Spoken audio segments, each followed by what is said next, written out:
sudah membawakan satu lagu pujian, dan juga salah satu tema utama pembahasan kita saat ini bagaimana kita tidak dapat hidup tanpa Tuhan, dan itulah lagu yang dibawakan oleh Bapak Harold Tombeng. Puji Tuhan untuk kedua lagu pujian tersebut.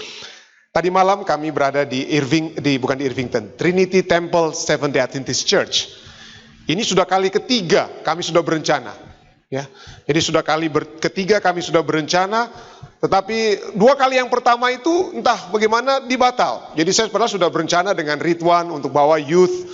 Jadi saya kali ketiga ini saya takut-takut nanti dibatalkan lagi. Jadi saya bilang sudahlah, saya tidak usah bawa lagi youth. Tapi saya pikir ada satu pembahasan saya ini cocok kalau ada satu lagu yang Andy akan bawa nyanyikan. Jadi saya undanglah Andy dan Angel. Jadi tadi malam kebetulan mereka tidak batalkan lagi, jadi kita bisa mengadakan acara di sana di Trinity Temple. Jadi Angel sudah menyanyi dan juga dengan Andy. Ya mereka lihat pertama kali pendeta sana, gitu kan, mereka nggak tahu Fisdak itu bagaimana. Jadi mereka, tadinya dia bilang ke saya, ini dua anak kecil ya. Bilang ya, bagaimana ini mereka mau menyanyi. Tapi begitu mereka mendengar Angel dan Andy khususnya juga menyanyi, wah mereka bilang. Jadi pendeta di jemaat situ katakan, this is something special. Ya, something special. Kita puji Tuhan. Ya. Dia bilang something special, dan dia katakan nanti kita undang lagi Andy. Saya bilang kenapa saya nggak diundang tapi Andy yang mau diundang ya. Jadi saya merasa perasaannya Raja Daud, enggak ya saudara. Alkitab katakan seperti Yohanes Pembaptis, biarlah yang datang berikut itu bertambah-tambah biar saya itu ya. Jadi saya katakan beta, ya you belum pernah mendengar orang tuanya menyanyi, apalagi kakak-kakaknya Andy. Oh iya saya tahu kalian punya choir nih, ya ada kuartet. Saya bilang, oh ya nanti kita undang lagi ya. Saya bilang oke lah. Jadi nanti kita bisa datang kembali dan mereka akan senang sekali kalau kita dapat datang kembali. And kids, Uncle Danny already prepared the $50 and the church has the $10. You know, but I don't get anybody submitted your outline last month. So I don't know where to, only Sean gave me a little bit, but I don't want to give this to Sean. I want to give it to you. So I would like you to please write down all the sermons outline that you can make. You know, this is already here. Don't waste this. There is a limit of the time, yeah, to 225, yeah, but still, I would like you to write down and submit to me at the end of every sermon. So maybe not for this month, but maybe we can start after, this is for, the end of this month, yeah. So 3 more sermon, please write down your sermon outline. Pada Sabat hari ini kita akan membahas bagaimana kalau kita berdoa di dalam keputusasaan. Desperate praying that makes a difference. Banyak orang tidak lagi berdoa di Amerika Serikat ini. Bahkan banyak orang bahkan tidak percaya lagi Tuhan di Amerika Serikat ini. Saya pikir itu hanya di Eropa. Ya. Tetapi sekarang begitu banyak orang yang tidak lagi percaya Tuhan dan tidak lagi berdoa. Ada satu film rohani yang berjudul God is Not Dead. Di akhir kisah di dalam film ini bagaimana seorang profesor yang ateis yang menantang murid-muridnya supaya menjadi ateis berdoa setelah berpuluh-puluh tahun dia tidak pernah berdoa. Kenapa? Karena pada saat itu dia kena satu car accident. He was in a car accident and in a desperate situation he prayed. Ya, he prayed. Dan seringkali dalam keputusasaan memang orang-orang dapat melakukan hal-hal yang biasanya mereka tidak buat, tetapi dalam satu keputusasaan mereka dapat melakukan hal-hal termasuk berdoa yang tidak biasanya mereka lakukan. Nah, kenapa banyak orang di Amerika Serikat ini tidak lagi banyak berdoa? Saya sudah singgung sedikit waktu yang lalu.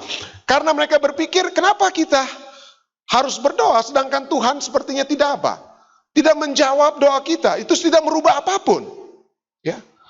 Tidak merubah apapun. Bahkan banyak orang Kristen pun yang tidak lagi berdoa karena mereka mungkin berpikir segala sesuatunya sudah dapat mereka peroleh. Tetapi sesungguhnya keadaan kita di dunia ini tidak semakin baik dari waktu ke waktu. Ada saat-saat tertentu di mana kita berada dalam situasi tragedi ataupun keputusasaan yang membawa kita kepada satu keadaan yang tidak lagi berpengharapan. Dan pada saat di dalam Alkitab kita lihat pada saat orang-orang berada dalam satu keputusasaan, maka yang mereka lakukan adalah bukan hanya berdoa, tetapi mereka juga berpuasa. 50 kali, lebih daripada 50 kali disebutkan bagaimana orang-orang di dalam Alkitab itu berpuasa. Musa, nabi-nabi, Nehemia, Yesus, Rasul Paulus, orang murid rasul-rasul mula-mula, orang-orang gereja mula-mula, mereka berpuasa dan berdoa. Bagaimana dengan kita? Di jemaat kita ini ada satu program, Sabat kelima itu puasa, tapi seperti sota lupa-lupa ya Tante Tuti ya. Kenapa? Karena mungkin kita pikir, kita di Fisdak ini kita sudah ada malam doa, kita selalu berdoa, ada sering berdoa berlutut. Kalau kita bisa doa berlutut, kita berdoa kepada Tuhan, apa Tuhan tidak mau dengar? Apa mesti tambah lagi dengan apa? Apa mesti ditambah lagi dengan puasa? Sehingga di sabat-sabat kelima, yang biasanya kita sudah khususkan untuk berpuasa, gantinya berpuasa kita berpesta. Ya, jadi ada pilihan, ya, puasa atau pesta. Yang kita lebih pilih apa? Ya pesta lah, karena oleh sebab apa? Oleh sebab kalau Tuhan bisa dengar orang punya doa, buat apa orang apa? Puasa. Jadi lebih suka kita untuk berpesta daripada berpuasa. Ya, feasting and fasting. Tetapi ketahuilah bahwa di dalam Alkitab, puasa itu tidak dapat dipisahkan dengan doa. Dan puasa itu adalah satu hal yang mereka buat di dalam Alkitab, dipraktekkan oleh Yesus, dipraktekkan oleh nabi-nabi, dipraktekkan oleh rasul-rasul, anggota gereja mula-mula. Mereka praktekkan itu. Karena ada kuasa di dalam doa dan di dalam berpuasa. Yang berjalan bersama-sama. Nah, tentu saja ada hal-hal yang harus kita hindari sehubungan dengan puasa dan doa ini, sehingga tidak ada masalah atau misconception yang terjadi. Misconception yang terjadi seringkali, atau konsep-konsep yang salah, atau penggunaan yang salah adalah bahwa kita pikir bahwa dengan berpuasa kita itu memanipulasi Tuhan. Ya, mungkin kita berpikir, doa bertelut di depan, doa bertelut di Rabu malam, Tuhan mungkin tidak dengar. Sekarang bagaimana supaya Tuhan dengar? Kita berpuasa. Ya, kita berpuasa. Ya, supaya Tuhan lebih dengar, supaya doa kita lebih ekspres. Kalau kita berpuasa. Nah, ini hati-hati ini. Kenapa ini saya katakan hati-hati? Because Raja Daud meminta supaya anak yang dikandung oleh istrinya saat itu yang sudah jadi istri, Batsheba, supaya tidak mati, dia berpuasa. Tolong Tuhan jangan sampai mati anakku ini. Tapi apa akibatnya? Tetap aja anaknya mati. Ya, tetap. Jadi kita tidak bisa memanipulasi Tuhan. Kehendak-kehendak Tuhan itu akan tetap jadi walaupun kita berpuasa atau tidak berpuasa. Kalau demikian pertanyaan nanti, kenapa harus berpuasa? Nanti kita jawab itu. Tapi poin pertama adalah kita tidak bisa memanipulasi Tuhan dengan berpuasa. Ya. Fasting is not a way to manipulate God. The second point adalah kita tidak dapat menggunakan puasa ini sebagai untuk mendapatkan reward. Mendapatkan merit daripada Tuhan. Tuhan, saya sudah lakukan begitu banyak hal yang salah dalam kehidupan saya. Saya sudah bikin ini yang salah, bikin itu yang salah. Kalau kita puasa, mudah-mudahan skornya even. Mudah-mudahan seimbang. Mudah-mudahan dengan kita punya puasa, Tuhan melihat kita punya usaha. Tuhan setengah mati itu puasa Tuhan. Tapi mudah-mudahan kita dapat skor yang lebih baik. Karena kita ada buat kita ada berpuasa, berbarter dengan Tuhan kita. Tuhan ampuni tapi dosa, kita bayar dengan puasa. Ya. Ini adalah juga satu miskonsepsi yang salah, yang mana kita mencoba untuk mengobati atau membayar dosa-dosa kita dengan berpuasa. Supaya dosa-dosa kita itu bisa kita bayar. Tidak. Dosa kita hanya bisa dibayar oleh darah Kristus. Tidak oleh perbuatan-perbuatan kita, termasuk perbuatan berpuasa. Yesaya, mari kita baca. Saya tidak tulis bahasa Indonesianya karena saya mau kita juga baca Alkitab. Mari kita baca di dalam Yesaya 58 ayatnya yang ke-3 sampai dengan ke-5. Sudah dapat? Yesaya 58 ayat 3 sampai 5. Mari kita mulai baca. Mengapa kami berpuasa dan engkau tidak memperhatikan juga? Orang-orang Israel ini berpuasa, tapi Tuhan tidak perhatikan. Dan mereka komplain, kenapa Tuhan? Kenapa engkau tidak dengar kami? Mengapa kami merendahkan diri dan engkau tidak mengindahkan juga? Sesungguhnya pada hari puasamu, ya, ini yang Tuhan jawab. Kenapa kita tidak mau dengar? Karena pada saat engkau berpuasa, engkau masih tetap mengurus urusanmu dan kamu mendesak-desak semua buruhmu. Karena pada saat kamu berpuasa, untuk bayar kamu punya dosa, kamu juga masih tetap berdosa. Pegawai-pegawai tidak dibayar betul. Urusan-urusan yang masih jahat-jahat dan lain sebagainya. Kamu tidak apa? Tidak lepaskan semua itu. Ayat keempat. Sesungguhnya kamu berpuasa sambil berbantah dan berkelahi, serta memukul dengan tinju dengan tidak semena-mena. Dengan caramu berpuasa seperti sekarang ini, suaramu tidak akan didengar di tempat tinggi. Sungguh-sungguh inikah berpuasa yang kukundaki dan mengadakan hari merendahkan diri? Jika engkau menundukkan kepala seperti gelagah dan membentangkan kain karung dan abu sebagai lapik tidur, sungguh-sungguh itukah yang kau sebutkan berpuasa dan mengadakan hari yang berkenan kepada Tuhan? Ya.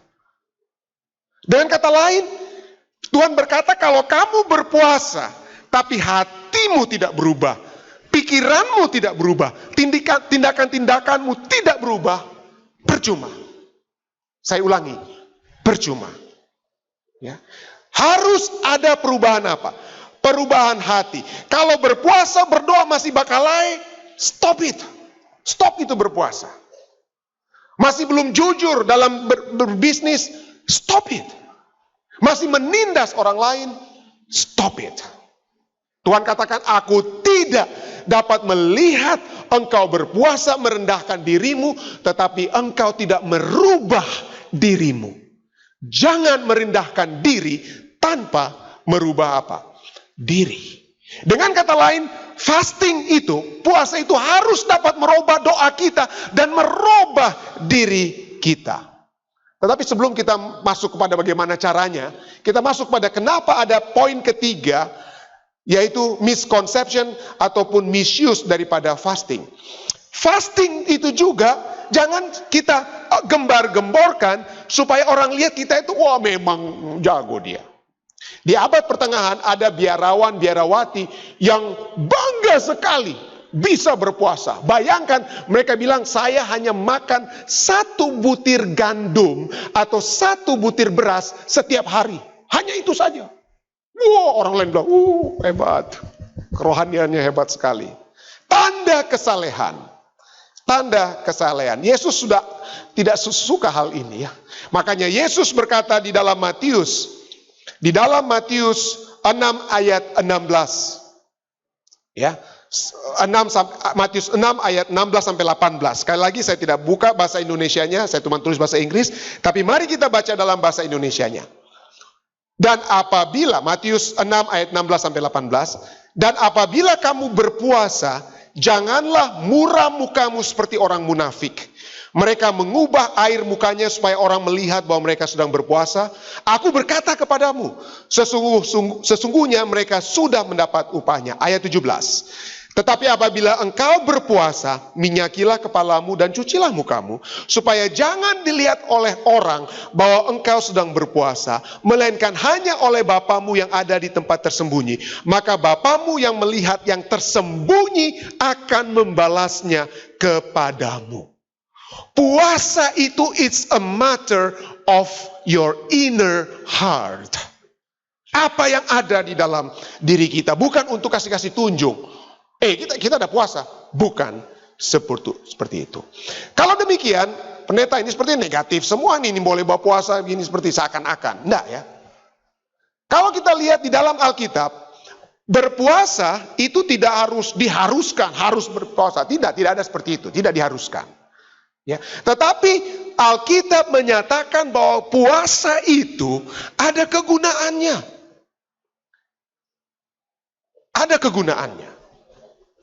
Nah, Alkitab hanya memberikan satu kegunaannya. Tetapi izinkan saya pada saat ini membawakan dua kegunaan. Yang satu kegunaan Alkitab yang secara teologis, dan yang satu kegunaan puasa secara praktikal, secara kesehatan. Tapi Alkitab hanya secara teologis. Tapi mari kita lihat secara kesehatan. Oke? Jadi ada sedikit tentang kesehatan. Jauh sebelum Yesus lahir di dunia ini, sebelum Yesus lahir, ada filsuf Yunani 300 tahun sebelum Yesus yang berkata, Plato namanya, sering kita dengar ya, Plato, I fast for greater physical and mental efficiency. Aku berpuasa supaya fisik saya itu menjadi lebih baik dan mental saya itu jadi lebih apa? Lebih baik. Nah, ini satu pendapat yang sering kali kita pikir, oh, salah tuh. Tapi modern medicine, ada satu bapak dari 3 bapak modern medicine yang bernama Paracelsus. Nama lengkapnya sih Philippus Aurelius Theophrastus Bombastus von Hohenheim Paracelsus. Nah, itu nama lengkapnya. Orang Swiss, ya, yang sebelah kanan ini. Dia katakan, dia ini salah satu dari bapak modern western medicine. Bahwa fasting is the greatest remedy, the physical within. Jadi kalau ada penyakit, maka itu apa? The physician, bukan physical. Dokter di dalam tubuh kita itu sesungguhnya apa menurut dia? Dokter yang untuk menyembuhkan dari dalam, itu bukan dokter yang Anda pergi untuk bayar dengan kopay yang tinggi-tinggi. Dokter yang pertama menurut dia itu siapa? Di dalam tubuh kita itu apa? Puasa.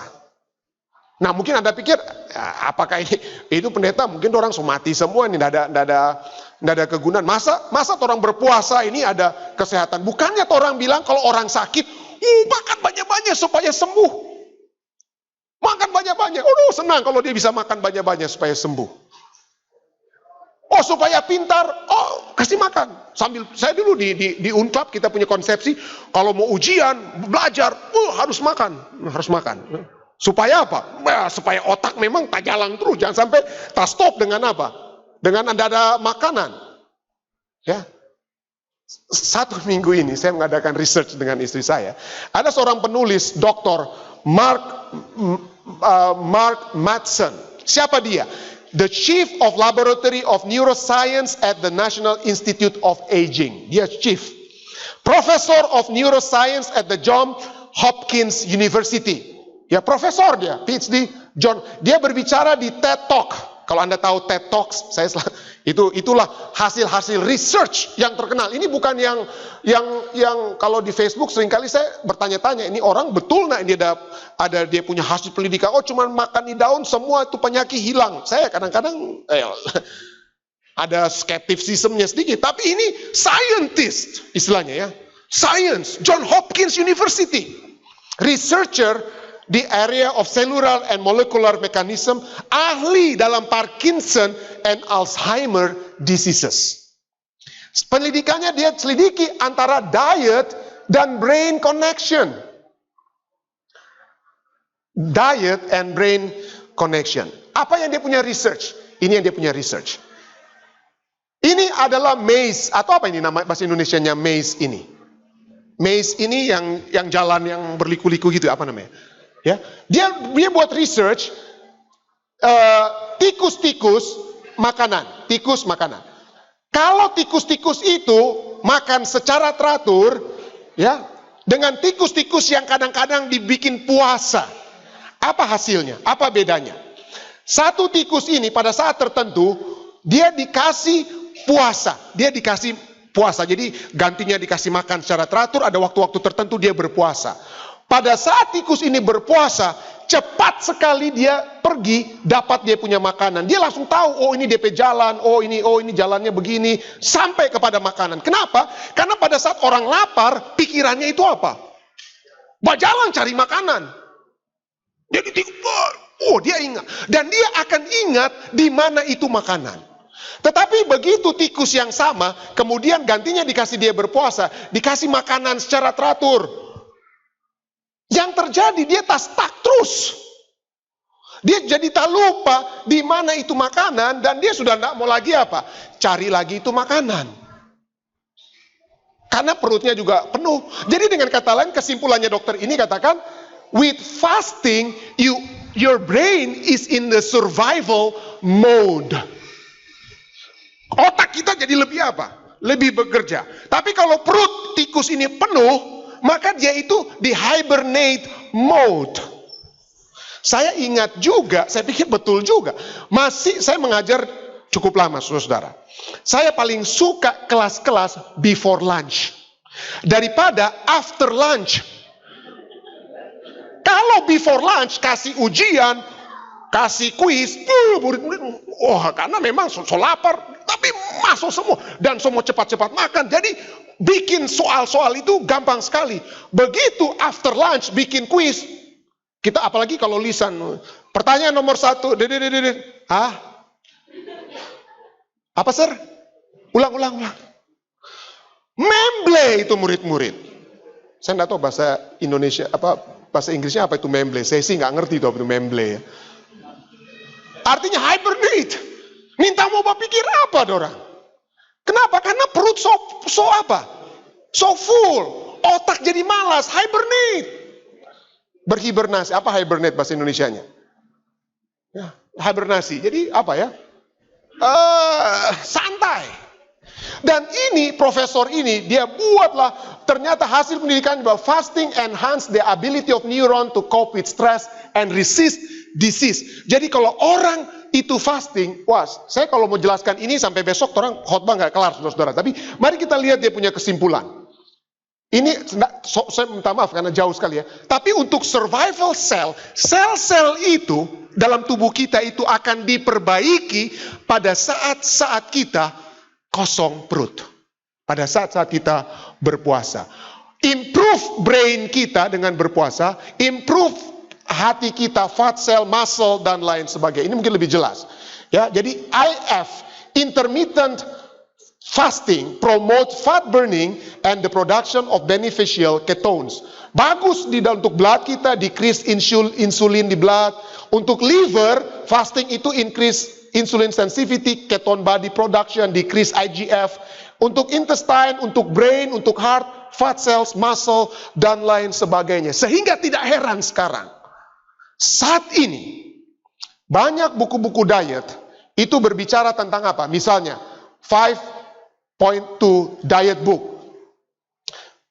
Feast for 5 days a week and fast for 2 to lose weight.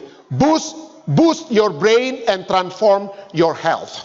Jadi ini banyak orang ini seperti di zaman Yesus. Di zaman Yesus orang berpuasa itu setiap hari apa? Setiap hari Senin dan hari Kamis. Itu tuh waktu puasa. 5 hari makan, 2 hari apa? Berpuasa. Orang-orang di zaman Yesus. Dan kalaupun itu kita tidak bisa, minimal ini bukunya The 8-Hour Diet. Watch the pounds disappear without watching what you eat. Artinya banyak sekarang ada yang dulu ada orang salah bilang, makannya sedikit-sedikit tapi ya sepanjang jam 24 jam itu makan sedikit-sedikit. That is wrong. That is wrong. Itu salah. Kalau mau makan minimal itu kayak kita minum antibiotik. Antibiotik itu Anda tahu kan?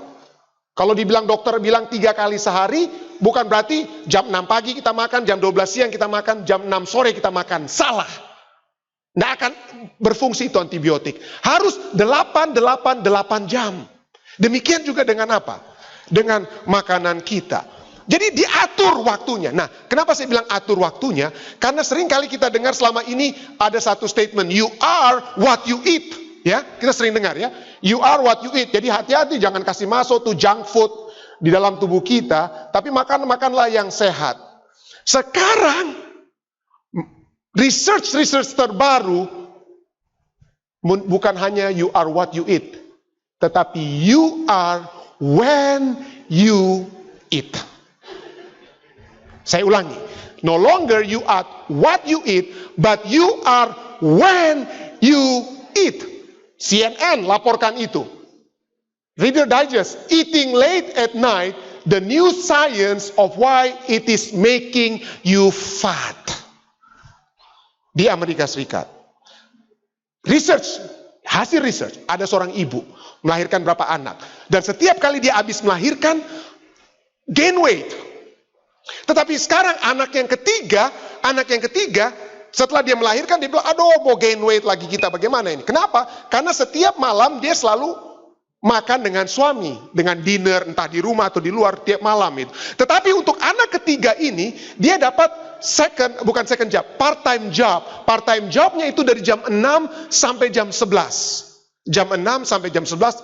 Jadi dia bilang, nggak ada waktu lagi untuk dinner. Jadi kapan dia makan? Dia makan sebelum jam 6. Dia makan jam 5.30, dia makan terakhir. 5:30. Dia makan banyak. Dia makan banyak.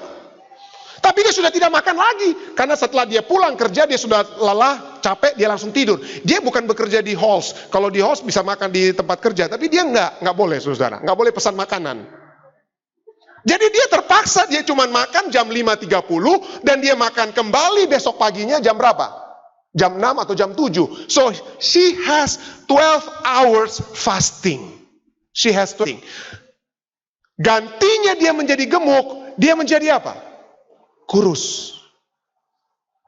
Makannya tidak berubah. 3 kali dia makan, jam 6, jam 12, jam 5, makannya banyak. Kenapa dia jadi kurus? Karena ada 12 jam fasting. Kenapa perlu fasting di malam hari? Karena pohon saja malam hari itu harus memiliki satu proses yang disebut dengan fotosintesis. Laut saja pasang surut itu tergantung apa? Adanya bulan dan apa? Matahari. Tubuh kita juga ada perbaikan-perbaikan sel yang hanya terjadi kalau malam hari.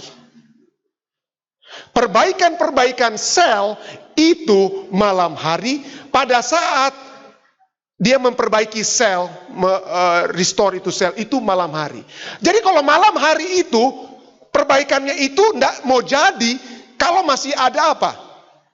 Yang masuk ke dalam. Itu bagaikan kostor gereja Fisdak yang mau bersihkan ini gereja. Masih ada torang-torang yang bercerita-bercerita di sini. Ini boleh bikin apa-apa. Tunggu Jo sampai kelar. Tapi begitu orang semua sudah pulang, baru bisa apa? Baru bisa dibersihkan. Dan dibersihkannya itu adalah pada saat malam hari. Makanya banyak orang bilang, pendeta, kita makan sehat, pendeta. Kita tidak makan yang macam-macam, tidak makan minyak, tidak makan ini. Ya, tapi badan memang begini. Mungkin sekarang setelah belajar 1 minggu ini, saudara, saya bikin research 1 minggu ini. Mungkin kalau orang mau bilang gitu, saya bilang, jam berapa makan terakhir? Jam berapa makan terakhir? Iya. Kalau makannya jam 11 malam, ya pantas. Kalau dia makan sebelum jam 6 malam, mau buang itu yang sisa-sisanya. Tapi kalau dia makan jam 11 malam, jam 12 malam, itu yang harusnya buang jadi daging. Mau jadi daging. Tak tambah di daging. Jadi ini research, saudara. Mohon maaf, saya bukan mengada-ada. Ya, saya bukan mengada-ada. Jadi, ya memang susah juga ya. Kalau Rabu Selasa malam, makan sampai jam 9, Rabu malam, makan lagi sampai jam 9. Kadang-kadang saya pikir, ini perasaan orang yang harus saya sakiti atau tubuh saya yang harus saya sakiti ini? Kenapa? Ini serius, saudara. Kenapa? Kita perlu itu 12 hours fasting sebelum makan pagi. Apa Anda tahu makan pagi bahasa Inggrisnya apa? Apa artinya breakfast? Apa artinya breakfast? Breakfast meaning breaking the fast. Kalau jam 10 masih makan, pulang kerja jam 4 masih makan, kapan DP breakfast? Nggak ada. Nggak ada fastingnya. Ya. Nggak ada fastingnya. Jadi pandangan kita bahwa kalau kita makan itu sehat, kalau kita makan, semakin banyak kita makan, semakin sehat kita. Research. It is not good for your brain for many other things. Ya, for many other things. Saya tahu Melinda sudah praktekkan ini 12 hours fasting ini. Bagaimana hasilnya Melinda? Ya. Saya sudah pernah bicara tentang ini ke Melinda dan dia sudah praktekkan. Pendetanya aja yang belum ini. Tapi ya karena Rabu malam itu saudara-saudara. Tapi mari kita lihat, inilah side effect. Side effect-nya, side effect. Dan in practical way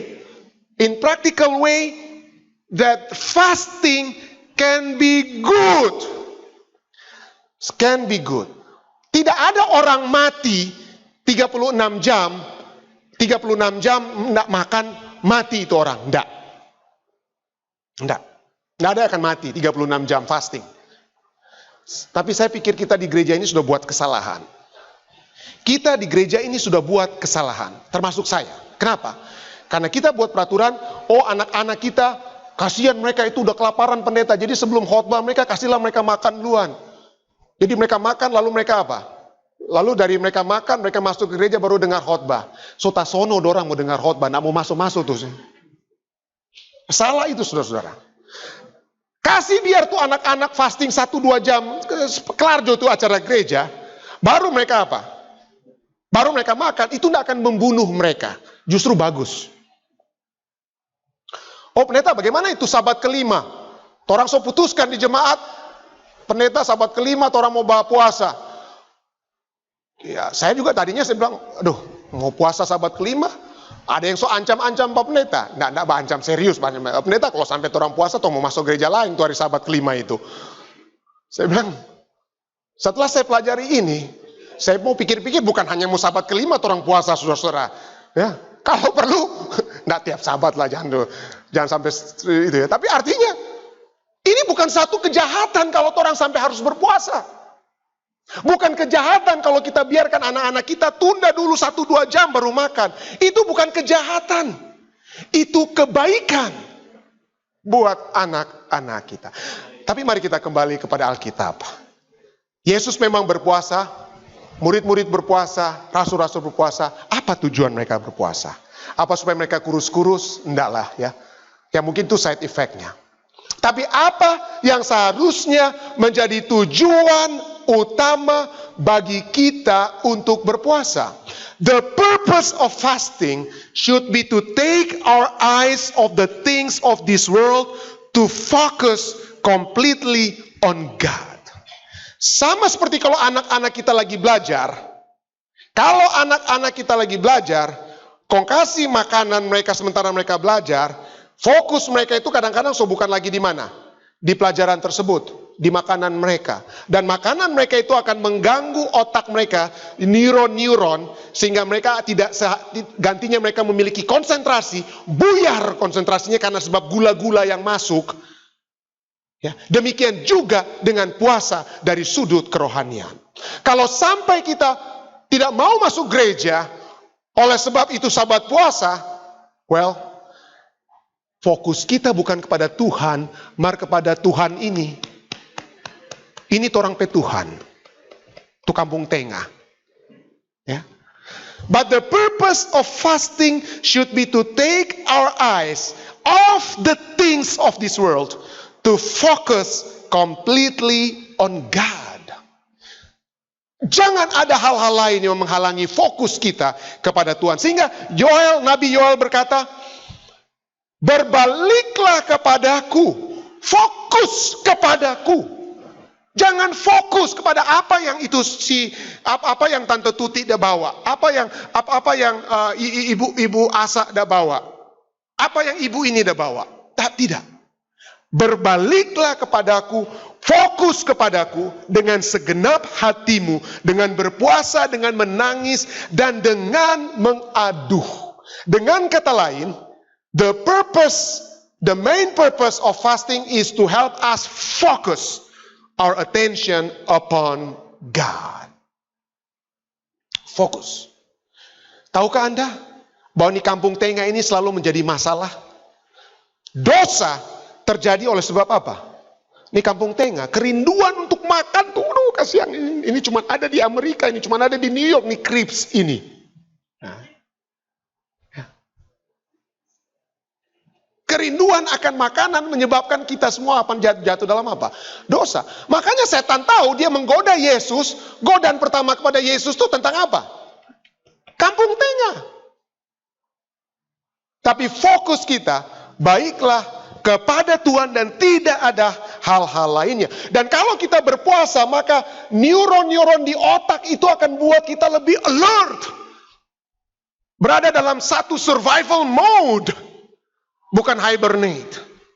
Ya, seringkali habis potluck, aduh untuk mau bikin rapat terus setengah mati. Karena di rapat pun kadang-kadang bisa tasono ya. Karena sudah hibernating mode. Berbaliklah.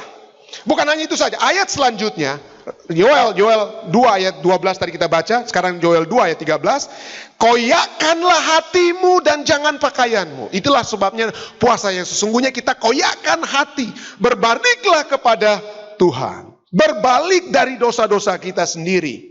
Ya. Jadi jangan sampai kita berpuasa, tetapi dari segi lahiriah, tetapi dari segi luar, tapi biarlah kita berpuasa itu dari dalam diri kita, agar supaya perubahan-perubahan kerohanian dapat terjadi di dalam kehidupan kita. Apakah puasa di Sabat kelima masih dapat kita lakukan? Ya, mari kita terus. Apakah Roh Kudus, ya? Apakah Roh Kudus bekerja di dalam hati kita pada saat kita kenyang?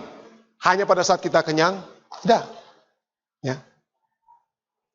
The purpose of fasting adalah kita menyadari dosa kita, menyadari siapa kita, berbalik kepada Tuhan.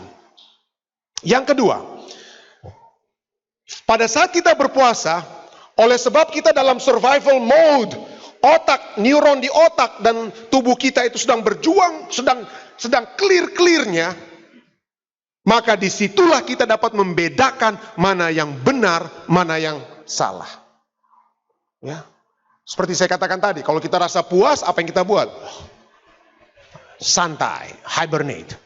Tapi pada saat kita sedang dalam keadaan berpuasa seperti Yesus berada berpuasa di padang belantara, maka dia bisa tahu. Setan seakan-akan baik. Setan bilang, kamu perlu makan. Silakan makan. Yesus bilang, ada yang lebih penting. Ada yang lebih penting daripada makan makanan badani. Yang lebih penting dari makanan badani itu adalah makanan apa? Rohani. Ya. Ada yang lebih penting. Ya. Tapi kalau kita tidak memiliki spiritual sensitivity, maka keduniawian dan hal-hal surgawi itu kabur. Nggak bisa kita bedakan mana yang rohani, mana yang tidak rohani. Tidak bisa kita bedakan. Sehingga tidak heran, pena inspirasi dalam Counsels on Diet and Food katakan, penebus dunia tahu, juru selamat kita Yesus, tahu bahwa mengumbar nafsu makan akan membawa kelemahan fisik. Ya. Hati ulangi. Jangan kita pikir semakin banyak kita makan, semakin kita kuat. Ya. Ini. Mengumbar nafsu makan akan membawa kelemahan fisik dan menghilangkan kemampuan untuk membedakan mana hal-hal yang suci dan abadi atau bukan. Kristus tahu bahwa dunia telah menjadi rakus dan bahwa kerakusan ini akan memutarbalikkan kekuatan moral. Kekuatan moral. Wow. Ya. Ini kutipan ini, research dan kutipan Nyonya White, Nyonya sudah tulis ratusan tahun lalu, dan research sekarang confirm, membongkar satu mitos, bahwa semakin banyak kita makan, semakin kuat. That is wrong. Yang kuat itu adalah balanced food, eaten in the right time. Ya, dimakan di waktu yang tepat.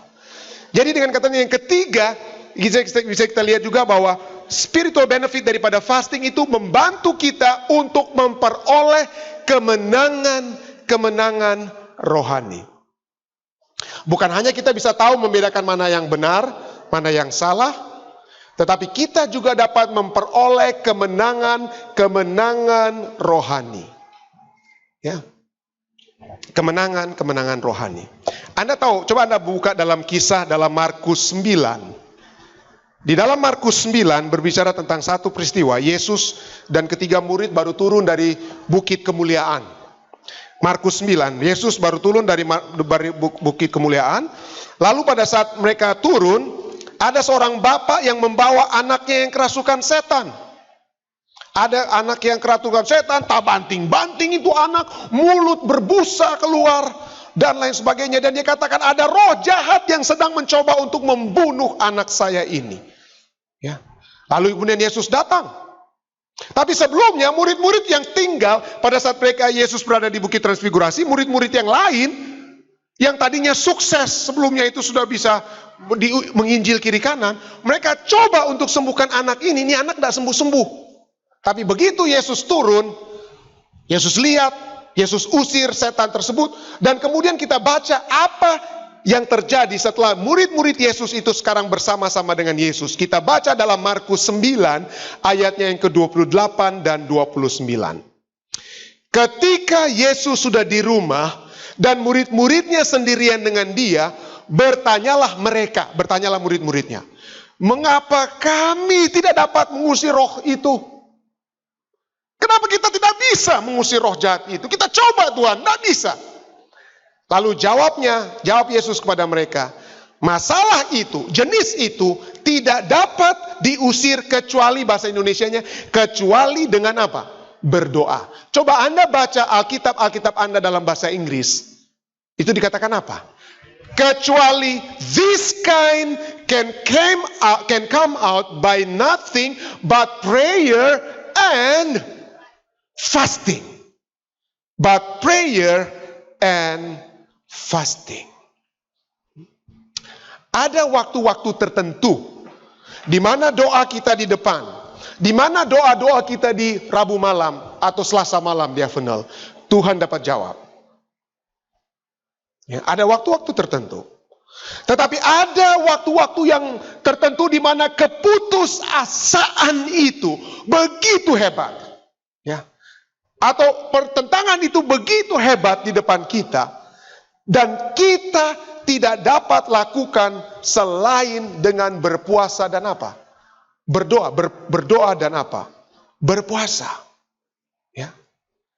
Dan begitu banyak kita lihat di dalam Alkitab bagaimana kemenangan itu terjadi oleh sebab umat-umat Tuhan berdoa dan berpuasa. Ya, berpuasa. Kalau kita mau mencoba kembali menghidupkan Sabat kelima sebagai berpuasa, gantinya berpikir, masuk ke gereja lain atau pindah untuk Sabat itu pindah tempat lain. Ingat-ingat nih ayat. Ingat Matius 4 ayat 4 pada saat Yesus menang melawan setan. Pada saat Yesus digoda oleh setan, apa yang Yesus katakan kepada setan? Setan, manusia hidup bukan dari roti saja, tetapi dari setiap firman yang keluar dari mulut Allah. Ya. Keluar dari mulut Allah. Ini kekuatan kita. Inilah kemenangan yang sesungguhnya yang dapat kita peroleh. Kemenangan rohani di mana kita menjadi lapar. Lapar bukan atas makanannya si ini dan si itu yang enak, tetapi kita lapar akan Tuhan. Dan kemenangan ini dapat menjadi bagian kita. Mungkin Anda katakan, pendeta untuk saat ini kita tidak lagi putus asa, tapi hidup enak, kerja ada, gaji ada, semua ada. Tapi ada saat-saat tertentu dalam hidup kita, di mana kita memiliki masalah dengan anak-anak kita mungkin, atau anak-anak kita memiliki masalah dengan kita. Kita tidak tahu bagaimana mau berbicara dengan mereka. Anak-anak kita tidak tahu bagaimana caranya mereka berbicara dengan kita. Mereka lari dari kita, tidak mau dengar dengan kita, bikin kesalahan. Mungkin saat itu kita bisa berkata seperti Yesus. This kind can come out by nothing but prayer and fasting. Mungkin Anda putus asa. Karena mungkin bil-bil yang hebat. Ya. Credit card charges yang begitu besar yang harus kita bayar. Ya. Karena sakit dan lain sebagainya, hilang kita punya pekerjaan. Nggak tahu kita mau bikin bagaimana. Status kita, ancaman-ancaman yang datang, mungkin kita bisa dapat berkata seperti Yesus. This kind can come out by nothing but prayer and fasting. How desperate are we in our marriage life? Apakah kita merasa putus asa dengan kehidupan rumah tangga kita? Apakah kita merasa putus asa dengan hubungan-hubungan yang rusak di dalam rumah tangga? Ataupun di dalam gereja? Ataupun hubungan yang kita tidak dapat buat lagi dengan orang tua kita yang ada di Indonesia, anak-anak kita yang ada di Indonesia. Mereka sakit, mereka tidak tahu pendidikannya bagaimana. What shall we do about them? Putus asa. Status kita. Mungkin kita dapat berkata seperti Yesus. This kind can come out by nothing but prayer and fasting. Di dalam kitab Ulangan ada satu hal yang sangat indah. Sangat indah. Bagaimana Musa mengingatkan kembali kepada orang-orang Israel apa yang terjadi kepada mereka. Ya. Di dalam Ulangan 9 ayat yang ke-16 sampai dengan ke-19. Ulangan 9 ayatnya yang ke-16 sampai dengan 19.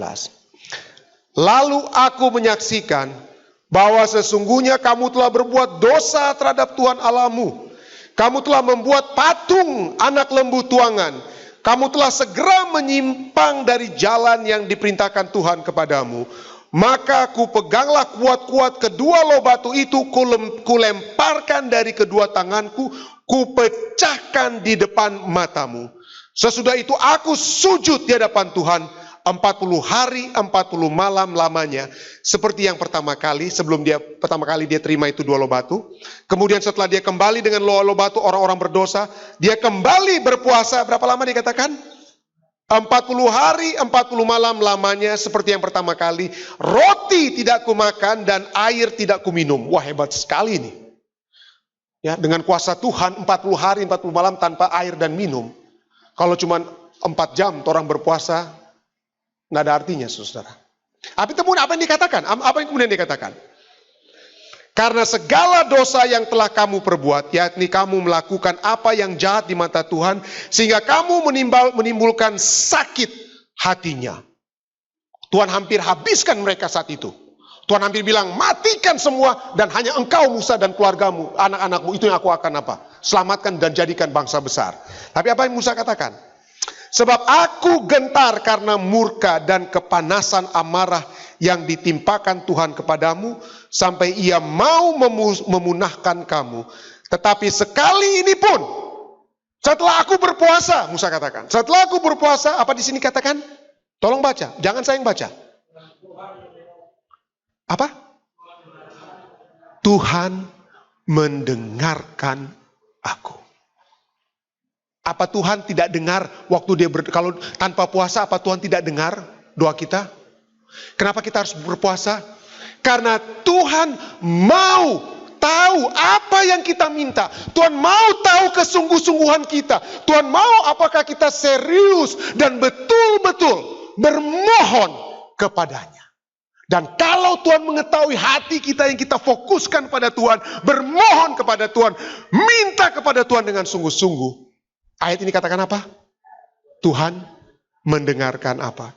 Mendengarkan aku. Raja Yehosafat mendengar bagaimana musuh sedang datang dengan tentara yang begitu hebat. Begitu hebat kepada mereka. Lalu Yehosafat menjadi takut. 2 Tawarik 20 ayat 3. lalu mengambil keputusan untuk mencari Tuhan. Ia menyerukan kepada seluruh Yehuda supaya berpuasa. Dan dia berdoa. Oh, indah sekali doanya. Indah sekali. Saya menganjurkan Anda untuk baca itu 2 Tawarik 20 ayat 3. Tapi mari kita, karena waktu kita baca yang ke-20 ayatnya yang ke-12. Ya Allah kami, tidakkah Engkau akan menghukum mereka? Karena kami tidak mempunyai kekuatan untuk menghadapi laskar yang besar ini yang datang menyerang kami. Kami tidak tahu apa yang harus kami lakukan. Putus asa, desperate. Tetapi dalam keputusasaan itu dia katakan, tetapi mata kami tertuju kepadamu. Setelah berpuasa, berdoa, mata tertuju kepada Tuhan, maka Tuhan apa dikatakan ya? When we put God first, all things fall into their proper place. All things fall into proper.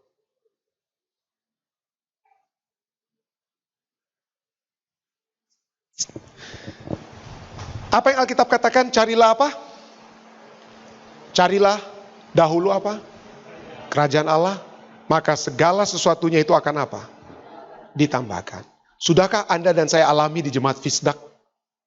Pada saat kita taruh Tuhan yang pertama, maka yang kecil-kecilnya itu Tuhan apa? Tambahkan. Dan mari kita lihat jawaban Tuhan terhadap Yehoshafat yang mencari Tuhan. Apa yang Tuhan jawab dalam 2 Tawarik 20 ayat 15. Yehoshafat tadi di ayat 12 dia katakan apa? Kami tidak tahu buat apa lagi. So tidak tahu mau bikin apa. Hanya kami dapat mencari Tuhan. Pada saat Anda mencari Tuhan dalam keputusasaan. Pada saat kita mencari Tuhan di dalam keputusasaan. Tuhan bukan hanya mendengar. Bukan hanya mendengar. 2 Tawarik 20 ayat 15 katakan. Janganlah, jawab Tuhan kepada Yehoshafat. Janganlah kamu takut dan terkejut karena laskar yang besar ini. Sebab apa? Bukan kamu yang akan berperang, melainkan Allah. Wow. Bukan Tuhan yang akan berperang. Ya. Bukannya Tuhan yang akan mengatur kehidupan kita. Bukan Tuhan lagi yang akan, bukan kita lagi yang akan berperang melawan masalah ekonomi, masalah keluarga, masalah apa. Tapi Tuhan yang akan apa? Yang akan berperang. Through fasting, dengan berpuasa, kita akan berhubungan muka dengan Tuhan. Bukan hanya kita mendapatkan berkat-berkat dengan Tuhan yang nantinya terjadi, tetapi pada saat kita berpuasa, maka Tuhan yang akan berperang bagi kita. Adakah kerinduan kita untuk maju dalam berperang? Tetapi Tuhan yang memimpin, marilah kita datang kepadanya dengan berdoa dan berpuasa. Saya bawa ini dalam nama Yesus. Amin.